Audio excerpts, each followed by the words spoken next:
बेटी के घर का पानी नहीं पीते। तुम्हारे माता पिता बेटी के घर रुकने आ रहे हैं। ये हम क्या सुन रहे हैं? तुम्हारे पापा ऑपरेशन करवाने यहाँ आ रहे हैं। उन्हें बेटी के घर में रुकना शोभा देगा? शर्म नहीं आएगी? बेटियों के माता पिता तो बेटी के ससुराल का पानी तक नहीं पीते।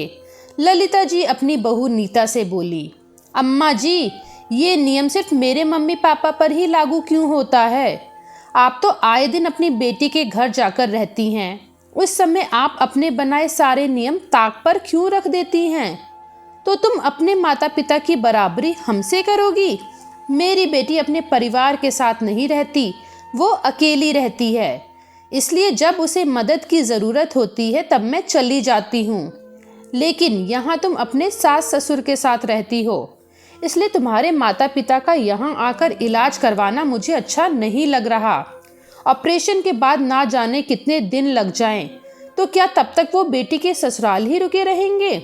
बहू के माता पिता अपनी बेटी के ससुराल आकर नहीं रह सकते, लेकिन बहू की सासू माँ अपनी बेटी के घर जब चाहे तब जाकर रह सकती है।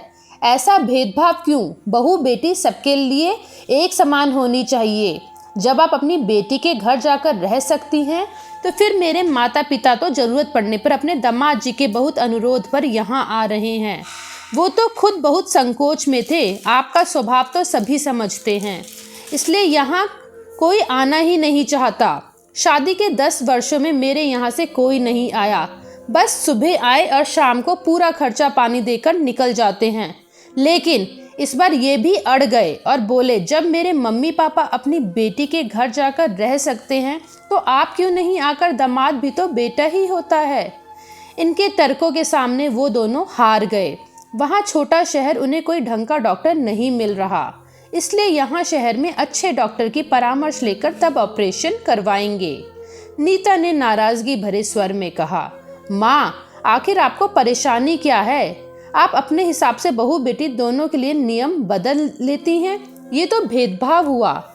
आप बेटी के घर जाकर रहे तो बहुत अच्छा, और आपके बेटे के सास ससुर इलाज के लिए आ रहे हैं तो बेटी के घर आकर रुकना अच्छा नहीं लगता। कितनी संकीर्ण सोच है आपकी। उनकी 2 बेटियां हैं तो आपको पहले से ही पता था। इस समय उनकी तबीयत खराब है। आप नीता को भी उनकी देखभाल करने जाने नहीं दोगी। आप जाने दो तो मैं ऑपरेशन के तुरंत बाद ही उसे उसके माता पिता के साथ भेज दूंगा, लेकिन यहाँ घर संभालने के लिए तैयार रहिएगा। बेटे केशव ने अपना दांव फेंका और कनखियों में अपनी माँ की तरफ देखने लगा।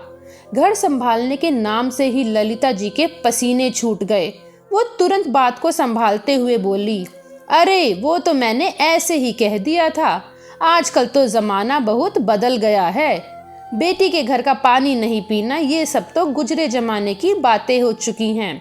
आजकल तो दामाद बेटे से बढ़कर अपने सास ससुर की देखभाल करते हैं। बेटे की बात सुनकर ललिता जी के सुर बदल गए। इधर नीता गर्व से अपने पति की ओर देख रही थी, जिसने उसकी बात समझाकर उसका साथ दिया।